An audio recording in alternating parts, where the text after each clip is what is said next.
नमस्कार. लक्षवेधीमध्ये आपल्या सगळ्यांचं स्वागत. मी प्रसाद काथे.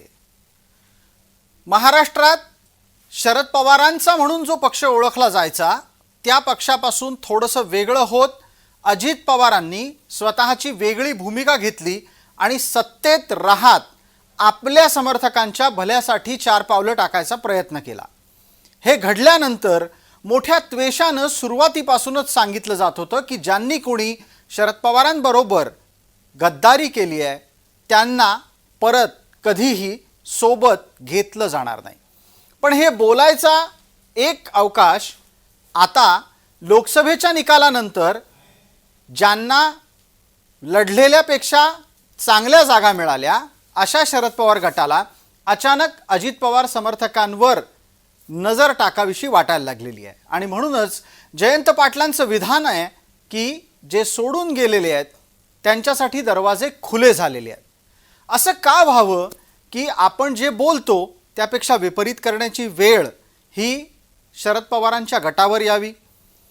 अजित पवार समर्थक जर गद्दार असतील तर गद्दारांना पुन्हा स्थान देण्याची वेळ आली आहे याचा अर्थ अपेक्षित असं विधानसभेत समर्थन मिळणार नाही याचीही कबुली आहे का? हे केवळ आत्ताच होत आहे अशातला भाग नाही. तर निलेश लंके प्रकरणामध्ये लोकसभेच्या निवडणुकीलाही हे झालेलं आहे.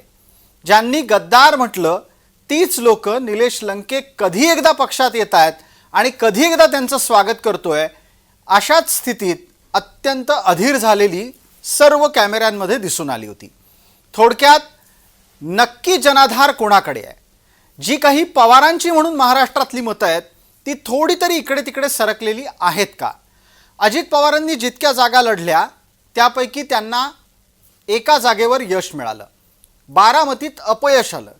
या सगळ्यामुळे नक्की जनाधार हा पूर्णपणे शरद पवारांच्या पाठीशी आहे आणि म्हणूनच अजित पवारांना अधिकाधिक कमकुवत करण्याच्यासाठी दिंडी दरवाजा किलकिला करायच्या ऐवजी मुख्य दरवाजाच मोठा उघडला गेला आहे आणि आता जो जो कोणी गेलेला आहे त्याला परत बोलवण्याच्यासाठी प्रयत्न सुरू आहेत असं दिसतंय. याच निमित्तानं आजच्या लक्षवेधीची चर्चा जे गेले त्यांच्यासाठी दरवाजे का उघडले गेले आहेत.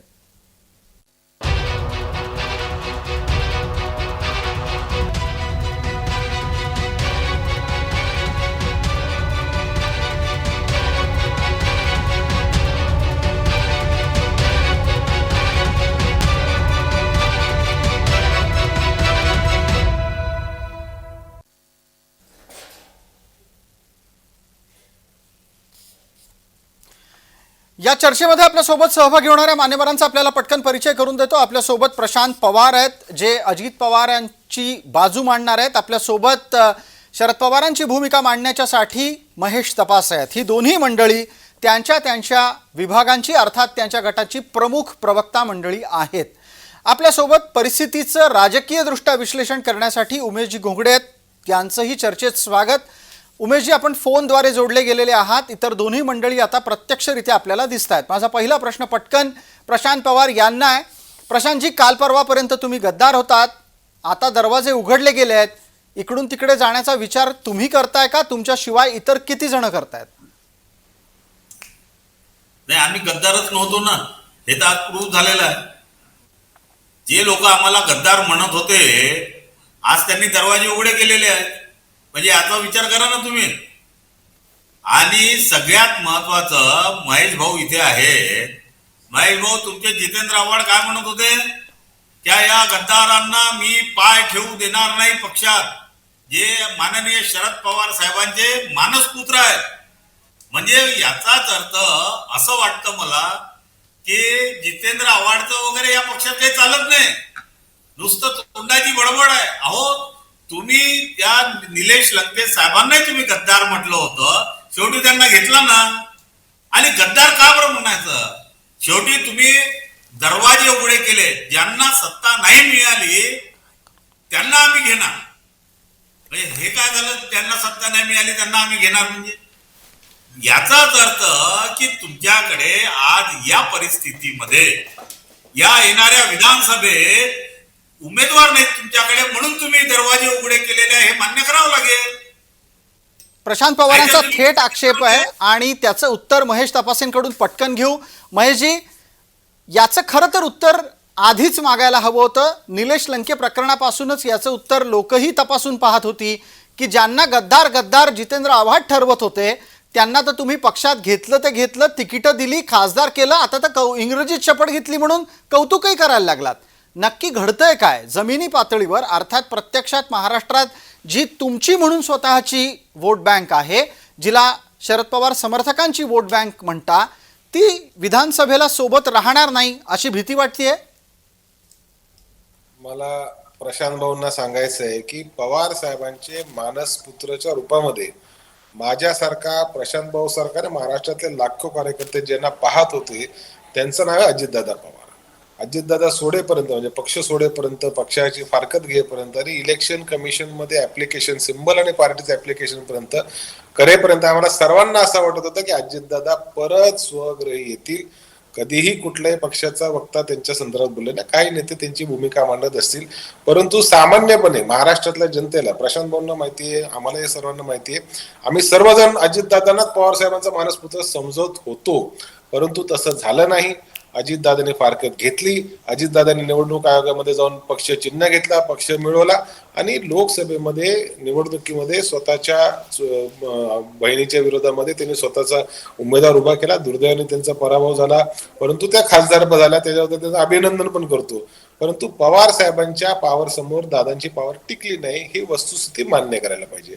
आता दुसरा विषय जिकडे आपण जेव्हा सांगतात, तर अजितदादांसोबत गेलेले जे काही 40, 42, 43 आमदार असतील त्याच्यातले अनेक आमदारांचा दैनंदिन संपर्क सुप्रियाताई, शरद पवार, रोहित पवार, जयंत पाटील आणि जितेंद्र आव्हाड यांच्या सोबत होता. आणि हे लोक अनेक वेळा खासगीमध्ये बोलत, अरे दादा आहे, दादांना मी कसं निकार करू शकतो.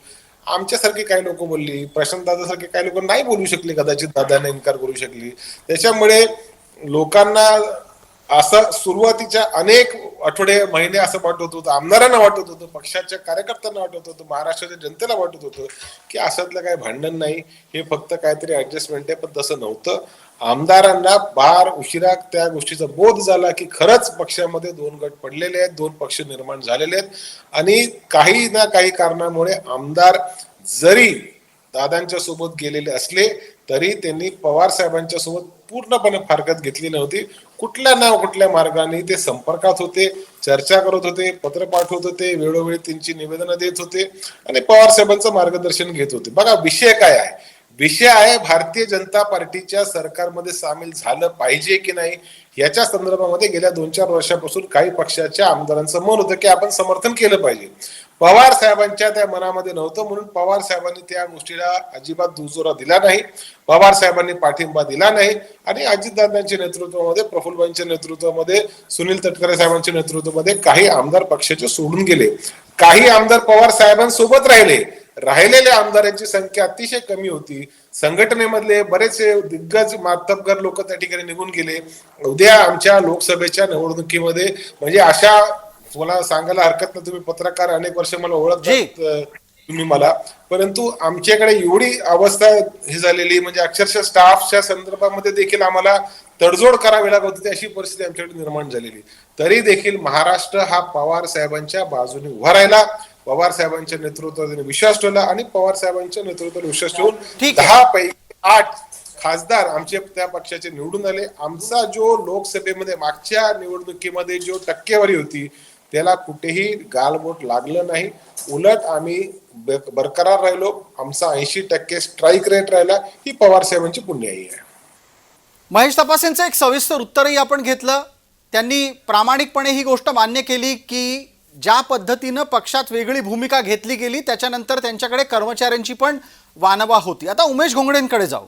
उमेश घोंगडे, या दोन्ही मंडळींचं वक्तव्य समोर आहे. मला यातली मध्यवर्ती एक भूमिका आपल्याकडून स्पष्ट करून हवी आहे की खरोखरच शरीरानं अजित पवारांकडे आणि मनानं शरद पवारांकडे अशी परिस्थिती अनेकांची झालेली आहे आणि आता विधानसभेला मनातली ही घालमेल किती वाढत जाणार आहे? प्रसादजी, सगळ्यांना माफ करा, मला लाईव्ह येता आला नाही, मी फोनवरती बोलतोय जी. मी दोघांचंही सविस्तर ऐकलं. महेशजी जे म्हटले ते अगदी खरं आहे. अनेक जण हे संपर्कात आहेत किंवा तुम्ही आता जसं म्हटलं तसं की शरीराने इकडे असले तरी मनाने इकडे आहेत. त्यामुळं जयंत पाटलांनी आता जे आवाहन केलंय किंवा जी काही भूमिका जाहीर केली आहे ती अनेक आमदारांच्या सोयीची आहे. कारण तुम्ही जर बघितलं तर लोकसभेचा निकाल आहे तो शरद पवारांच्या राष्ट्रवादीला जवळजवळ 10.5% जनाधार आहे आणि तो त्यांना अजित पवारांचा जो जनाधार आहे तो फारच किरकोळ आहे. त्यामुळं खरोखरच लोकांच्या मनात कोणता राष्ट्रवादी पक्ष आहे हे या निकालानं सिद्ध केलंय. आणि दुसरा महत्वाचा माझ्या दृष्टीने मुद्दा असा आहे की महाराष्ट्रामधले अनेक तालुका पातळीवरचे म्हणजे जे आमदार होऊ शकतात त्या मतदारसंघामध्ये ज्यांचं मोठं स्थान आहे असे अनेक दिग्गज शिलेदार अजित पवारांकडे गेलेले आहेत आणि त्यांना आता काही करून पुन्हा पवारांच्याकडे यायचं आहे. आणि शरद पवारांच्या गटाला सुद्धा त्यांची गरज आहे. कारण काय आहे की प्रत्येक मतदारसंघामध्ये मतदार शरद पवारांच्या राष्ट्रवादी काँग्रेसच्या मागे आहेत. मात्र त्या मतदारसंघामध्ये चांगला उमेदवार ही शरद पवारांच्या पक्षाची गरज आहे आणि असे चांगले अनेक उमेदवार हे आता अजित पवारांच्या राष्ट्रवादी काँग्रेसमध्ये आहेत. तुम्ही बघितलं सुरुवातीला राष्ट्रवादी काँग्रेसला शरद पवारांच्या गटाला लोकसभेला अनेक ठिकाणी उमेदवार मिळत नव्हते. अर्थात शरद पवारांनी त्यांच्या राजकीय कसब त्यांची जी आहे ती पणाला लावली आणि अनेक मतदारसंघामध्ये खूप चांगले उमेदवार त्यांनी उभे केले आणि यश मिळालं. त्याचबरोबर काँग्रेसला सुद्धा अनेक ठिकाणी चांगले उमेदवार दिले. त्याप्रमाणे शरद पवार आता त्या मतदारसंघातल्या चांगल्या उमेदवाराच्या शोधात आहेत आणि असे चांगले जे उमेदवार आहेत ते अजित पवारांच्या गटात आहेत आणि त्यामुळे जयंत पाटलांनी सगळ्यांना आपली दारं खुली केली आहेत. आता उमेशजी तुम्ही म्हणालात चांगले उमेदवार तिकडे आहेत. असे हे चांगले उमेदवार दादांसोबत का गेले प्रशांत जगताप आणि चांगले उमेदवार जयंत पाटलांना परत बोलवावेसे वाटतात याचा अर्थ चांगली माणसं ही राशपला राखता आली नाहीत का? प्रसादजी तुम्ही माझं आडनाव नेहमी बदलवता. अहो 2 पवार 1 3 पवार पवारच एक लक्षात ठेवा तुम्ही. जी महाराष्ट्रात फक्त पवार. माफ करा माझ्याकडून गडबड होऊन जाते ती. प्रशांत पवार ठीक आहे. महेश भाऊ प्रत्येक वेळेला पहा बरं तुमच्या दबावाखाली मला जगताप म्हणतात. माफ करा प्रशांत पवार. आता यानंतर मी एकदम घट्ट मनात करून टाकतो. बोला प्रशांतजी बोला. नाही महेश भाऊंचं जे म्हणणं होतं की हा महाराष्ट्र शरद पवार साहेबांच्या मागे आहे. अहो महाराष्ट्र शरद पवार साहेबांच्या मागे आहे याच्यात तुम्हाला असं वाटतं पण येणारी ही जी निवडणूक आहे ना या निवडणुकीमध्ये ही महाराष्ट्राची जनता ही अजितदादांच्या मागे आहे हे तुम्ही लक्षात घ्या. ठीक आहे आमच्या वहिनी हारल्या त्यावेळेस तुम्हालाही माहित असेल बारामतीमध्ये लोकांनी काय म्हटलं की वरती साहेब खालती दादा हे म्हणजे लपून राहू शकत नाही ह्या गोष्टी. पण दादांचं आज ज्या पद्धतीनं माझी आत्ताच एक प्रेस कॉन्फरन्स झाली त्याच्यात सगळ्यात जास्त जर जनता कोणाच्या मागे असेल तर ती दादांच्या मागे. बरं हा एक विषय तर ठीक आहे झाला पण मला एक सांगा की तुम्ही जेव्हा स्टार्टिंगला गद्दारापासून सुरुवात केली आणि आज जयंत पाटील साहेब म्हणतात की आम्ही चांगले उमेदवार जर येत असतील तर आम्ही पहिले तुमच्या पक्षामध्ये एक ठरवून घ्या की डिसिजन घेणार कोण आहे. अजित पवार आपला जितेंद्र आव्हाड घेणार आहेत की रोहित दादा घेणार आहेत की जयंत पाटील साहेब घेणार आहेत. कारण की तिघांचे वेगवेगळे स्टेटमेंट आहेत ना. रोहित दादांचं ना जयंत पाटलांचं बिलकुल पटत नाही. रोहित दादाचं आणि जितेंद्र आव्हाडचं पटत नाही. तर तुम्ही चांगल्या लोकांना घेणार म्हणजे तुम्ही एक गट स्थापन करणार आहे का पवार साहेबांच्या याच्यामध्ये. म्हणजे तुम्हाला एक्झॅक्ट काय म्हणायचं आहे हे तुम्ही पहिले डिसाईड करा की आम्ही गद्दारांना तर दरवाजे आम्ही गद्दारांच्या चेहऱ्याकडे नाही पाहणार हेच तुमचे वक्तव्य होतं की नाही. मग आता तुम्हाला चांगले उमेदवार आपल्याकडे आहेत. प्रशांत पवारजी इथेच मुद्दा असा येतो की हे चांगले उमेदवार तुमच्याकडे आले ते बळजबरी आले का मनापासून आले? मनापासून आले. ते अजितदादांवर विश्वास ठेवून आले. या महाराष्ट्राच्या जनतेची सेवा करण्याकरता म्हणून आले आणि त्यांना माहिती आहे की या महाराष्ट्राची सेवा जर कोणी करत असेल तर ते फक्त अजितदादाच करू शकतात. म्हणून हे सगळेच्या सगळे अजितदादांबरोबर आले आहेत. याच्यात गद्दारी काय? महेश तपासेंकडे या निमित्तानं उत्तरासाठी जाण्याची गरज आहे. महेश तपासे 2 भूमिका समोर आल्या. चांगले उमेदवार तुमच्याकडे नाही आहेत असं राजकीय विश्लेषक म्हणून उमेश घोंगडेंनी मांडलं आणि चांगले उमेदवार तुम्ही स्वतःकडे टिकवू शकला नाहीत हे प्रशांत पवारांनी अधोरेखित केलं. तुमच्याकडे चांगली माणसं न टिकण्याचं कारण तुम्हाला काही सापडलंय?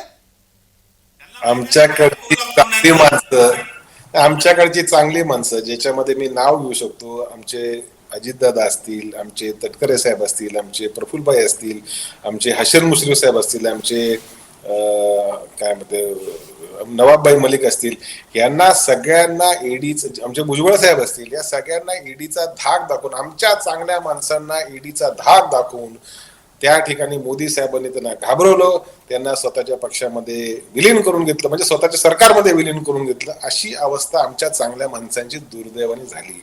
त्या उलट आमच्याकडे जी अशी काही माणसं होती जी धाकाला घाबरले नाही, पडेल ती किंमत मोजायला तयार झाले, अनिल देशमुख 14 महिने जेलमध्ये गेले, वगैरे वगैरे सगळ्या गोष्टी आपण सर्वांनी पाहिल्या. त्या काळात देखील आम्ही म्हणत होतो की 70,000 कोटीच्या इरिगेशन स्कॅमच्या किंवा MSC बँकेच्या स्कॅमशी अजित पवारांचा काडी मात्र संबंध नाही, हे अनेक वेळा टीव्हीवर म्हणणारा महेश तपासे होता.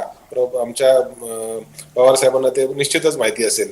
आणि आजही मी म्हणतो की भारतीय जनता पार्टीने धाक दाखवलं, घाबरवलं, लिटरली घाबरवलं. दुर्दैवाने काही लोक त्या गोष्टीला बळी पडले, घाबरले आणि त्या बाजूला गेले. परंतु ते गेले जरी असले तरी त्यांच्या मनातनं शरद पवार मिटला नाही, त्यांच्या मनातनं शरद पवारांची प्रतिमा जाऊ शकली नाही. आता ठीक आहे, कुटुंबामध्ये वाद झाला, कुटुंबामध्ये काही गोष्टी घडू शकतात. मग मला महेशजी या गोष्टीचं उत्तर निश्चित तुमच्याचकडून लागेल आणि तुम्ही खुलासा करा. ज्यांना ईडीचा धाक दाखवला आणि जी माणसं गेली ती चांगली, मग जी राहिली ती काय आहेत?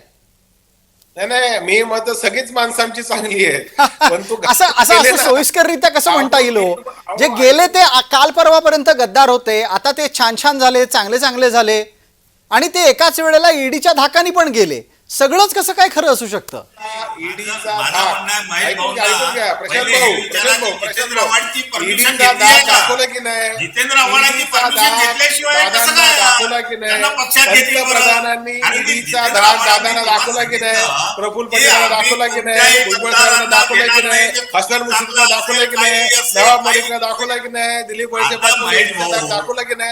तुम्ही मला सांगा प्रशांत दादा, तुम्ही मला सांगा, अजित दादांपासून, प्रफुल्लभाईंपासून, नवाब मलिकांपासून, हसन मुश्रीफांपासून, वळसे पाटलांपर्यंत, भुजबळ साहेबांपर्यंत ईडीचा धाक दाखवण्यात आला की नाही, ह्याचा खुलासा तुम्ही करा.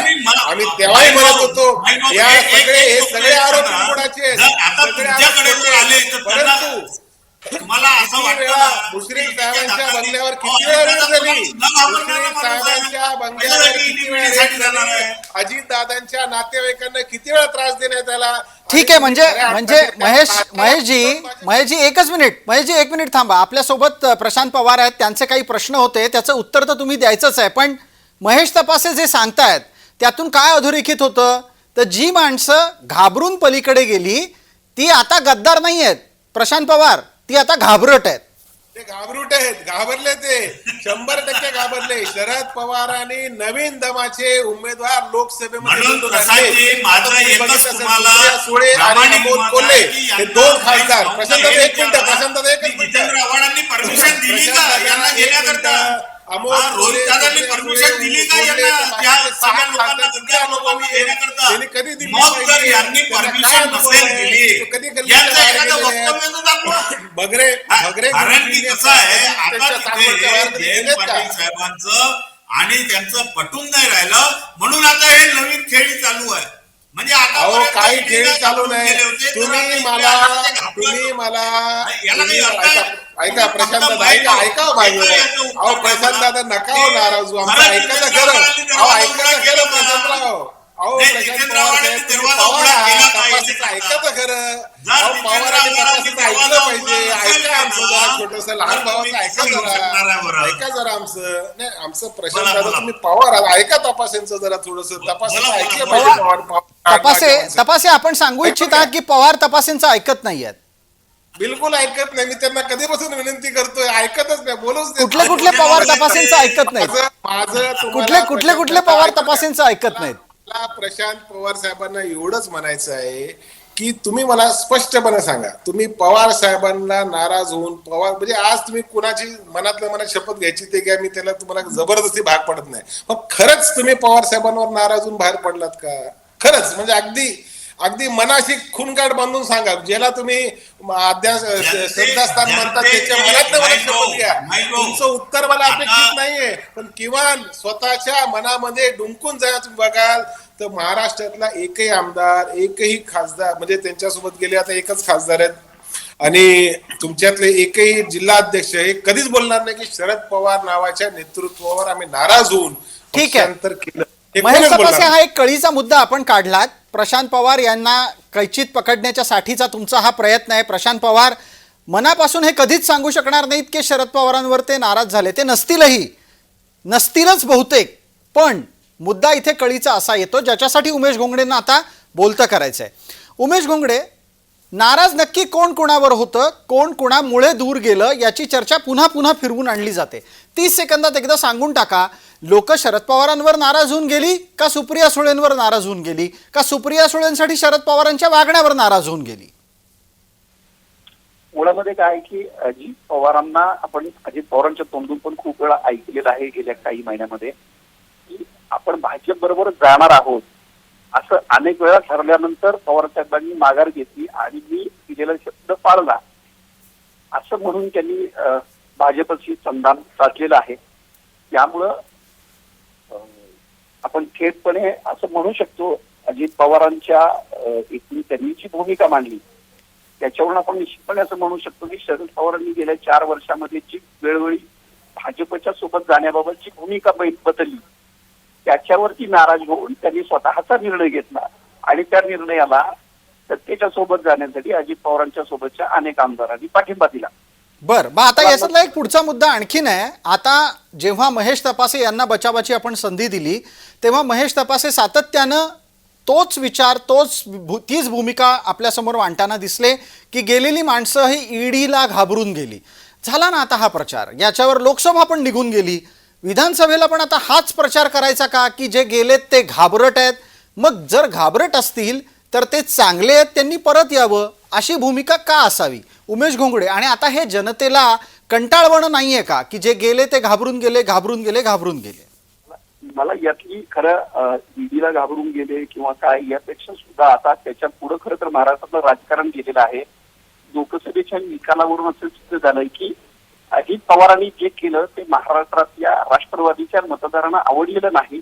त्यांनी संपूर्णपणे आपली जी भूमिका आहे, आपलं जे समर्थन आहे ते शरद पवारांच्या झोळीत टाकलेलं आहे. आणि मला वाटतं या निकालानंतर अजित पवारांच्या गटाचं, अजित पवारांच्या राष्ट्रवादीचं पुरं अवसान गळालेलं आहे. आणि अशा परिस्थितीमध्ये अनेक जण तुम्हाला या पुढच्या काळामध्ये शरद पवारांच्या राष्ट्रवादीकडे गेलेले दिसतील. जयंत पाटलांनी जी काही भूमिका मांडली ती ऑलरेडी काही लोकांशी त्यांचं बोलणं झालेलं आहे. बर, आणि त्या भूमिकेतनं त्यांनी ज्याला आपण म्हणतो ना की येण्यासाठीची वाट सोपली. ठीक आहे. मग उमेशजी, तुम्ही हा एक मुद्दा मांडला, त्यातलं एक वाक्य अत्यंत महत्वाचं आहे की अजित पवारांच्या समर्थकांमध्ये सध्या नैराश्य आहे, त्यांचं अवसान गळालेलं आहे आणि काहींचा संवाद संपर्क हा जयंतरावांशी सुरू झालेला आहे. जयंत पाटलांच्या एकूणच संवादातून जे संकेत मिळाले, तुम्ही त्याच्या संदर्भातलं एक वक्तव्य करा आणि मग पुढे चर्चेला आपण उपस्थित असलेल्या दोन्ही प्रवक्त्यांपर्यंत नेऊयात. मला कृपया उमेशजी आपण याचा खुलासा करा, अजित पवारांसोबत आत्ता असलेल्या किती जणांपैकी किती जण पुन्हा शरद पवारांकडे तिकीट मागायला येतील? मला असं वाटतं की प्रत्येकाला ते आता हवं आहे. पुन्हा आमदार होण्यासाठी शरद पवारांच्या राष्ट्रवादी काँग्रेसमध्ये जाण्याशिवाय पर्याय नाही अशी अनेकांची मानसिकता आहे.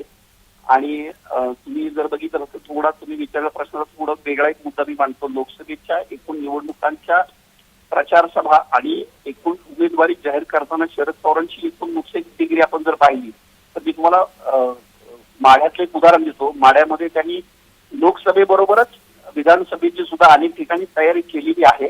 लोकसभेला उमेदवार उभा करताना त्यांनी सांगोल्यामध्ये गणपतराव देशमुखांचे नातू बाबासाहेब देशमुख असतील, माळशिरस विधानसभा मतदारसंघातून उत्तमराव जानकर असतील, करमाळा विधानसभा मतदारसंघातून नारायण पाटील असतील, अशा मी एक 3 उदाहरण देतोय. पण राज्यातल्या अनेक लोकसभा मतदारसंघामध्ये शरद पवारांनी ऑलरेडी विधानसभेची तयारी केलेली आहे. ठीक आहे, पटकन आता पटकन आपल्या सोबतच्या दोन्ही प्रवक्त्यांना यावर बोलतं करणं गरजेचं आहे. कारण एक राजकारणातल्या निरीक्षकाच्या भूमिकेच्या कडून जे वक्तव्य झालं ते येत्या दिवसात महाराष्ट्र विधानसभेच्या साठी अजित पवार गट, शरद पवार गट या दोघांमध्ये काय घडू शकतं त्याचा एक संकेत देणार आहे. पटकन प्रशांत पवार आपण बोला. उसनं अवसान घेऊन आता तुम्ही विधानसभेला सामोरे जाता आहात का तुम्हाला अद्यापही आपल्या मतपेढीची शाश्वती आहे? आम्ही उसनं घेतच नाही कोणाकडनं. उसनं तर तिकडचे लोक जयंत पाटील साहेब घेऊन राहिले. आम्ही कुठे उसनं घेऊन राहिलो कुठे? अहो आमच्याकडे तर जितके लोक आहेत त्याच्यापेक्षा जास्त लोक आहेत. आम्ही तर जर उद्या असं जर ठरलं की 288 सीटा लढायच्या तर तुम्हाला दाव्याने सांगतो आमच्याकडे 288 सीटा लढण्यावर एका कॉन्स्टिट्युन्सी मध्ये 2-2, 3-3 लोक आहेत. तुम्ही असं नका समजू म्हणजे ह्या लोकसभेमध्ये असं लागलं. मी आता यांचं उमेशजींचं ऐकत होतो की अजितदादांच्या मतपेटीला म्हणजे जनाधाराला एक वेगळ्या म्हणजे काय म्हणतात त्याला धक्का पोहोचला. बिलकुल धक्का नाही पोहोचला. आज तुम्ही म्हणता ना की बाहेरून लोक तुम्ही घ्या म्हणजे महेश भाऊ म्हणतोय बाहेरचे लोक. अहो बाहेरचे कुठे लोक आमच्याकडे येऊन राहिले ना. आमच्यावर विश्वास आहे ना लोकांचा. अजितदादांवर विश्वास आहे, सुनील गडकरींवर आहे, प्रफुल्ल पटेल साहेबांवर विश्वास आहे.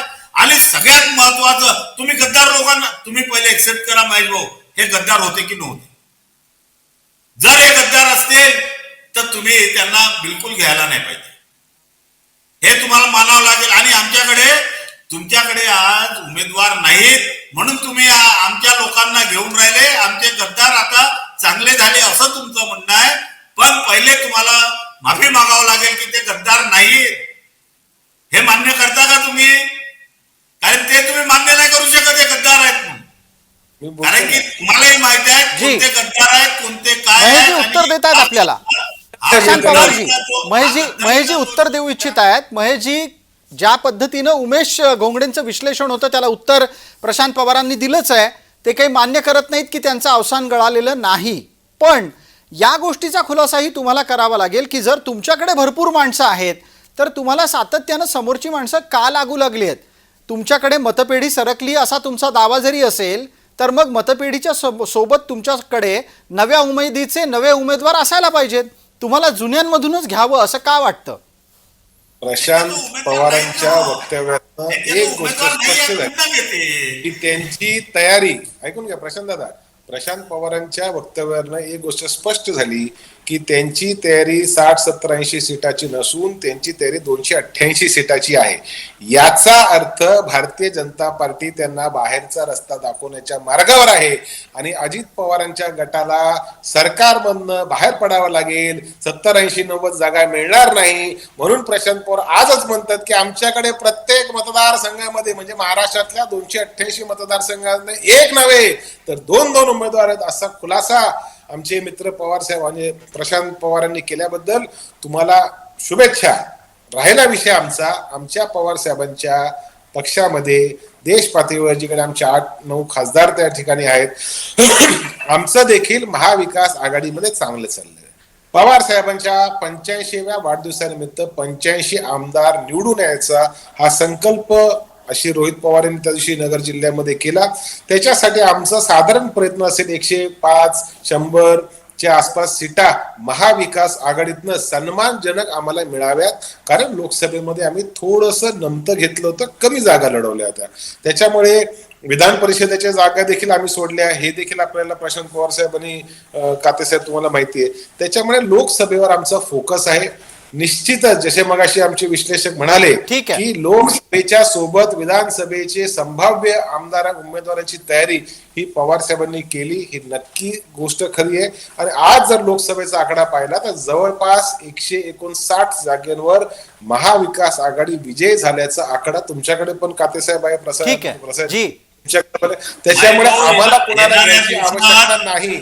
परंतु याचं उत्तर प्रशांत पवारांना देण्याच्या पूर्वी एका गोष्टीचा इथे एक छोटीशी पुस्ती जोडू शकतो तपशिलाबाबतीत. महेशजी, आपण 100-105 जागा मागायला जरी गेलात तरी काँग्रेस काही मनापासून ती तुम्हाला देईल असं वाटत नाही आत्ताच्या घडीला. प्रशांत पवारांना एकदा विचारूयात. प्रशांतजी, तुम्ही 288 का लढायची तयारी व्यक्त केली ते स्वाभाविक आहे कारण तुम्हाला कार्यकर्त्यांना कदाचित मनोबल त्यांचं वाढवायचं असेल. पण प्राप्त स्थितीमध्ये तुम्ही समोरच्या पक्षाच्यासाठी 105 100 जागा मिळताना तरी दिसत आहेत का? मी तुम्हाला प्रामाणिकपणे सांगतो, महेश भाऊंनाही सांगतो की आमच्याकडे आज जे अजितदादांवर विश्वास ज्या महाराष्ट्राच्या जनतेने ठेवलेला आहे, म्हणजे उद्या जर आमच्या महायुतीमध्ये जर तिन्ही पक्ष मिळून जर लढले तर सत्ता आमची येणार आहे. म्हणजे आम्ही 288 जागांवर तयारी केली आहे. त्याच्यात मग ते महायुतीचे पण उमेदवार असतील किंवा कोणत्याही पक्षाचे असतील, येणारी सत्ता नोव्हेंबर मध्ये ही महायुतीची राहील. तुम्ही 105 आणि 110 सीटांबद्दल बोलून राहिले महेश भाऊ. खरं सांगा, काँग्रेस नाना पटोले साहेब तुम्हाला 110 सीटा देऊ शकतात का? ते तुम्हालाही चांगलं माहिती आहे, मलाही चांगलं माहिती आहे. तुम्हाला जर 40 45 50 घेऊन टाका, त्याच्यावर जर दिलं ना तर तुम्ही आणि मी परत आपण डिबेटला इथे बसू. कारण बिलकुल बिलकुल प्रशांत पवारजी बिलकुल त्या विषयावर आपल्याला कधी ना कधीतरी परत भेटावं लागणारच आहे.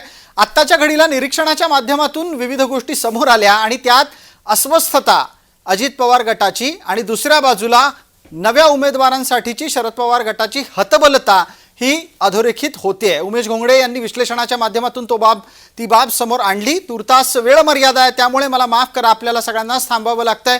आपण सर्व मान्यवर या चर्चेमध्ये सहभागी झालात त्याबद्दल आपले मनपूर्वक आभार. लक्षवेधीच्या या चर्चेमध्ये तुर्तास इतकंच. सर्व प्रेक्षकांना जय महाराष्ट्र.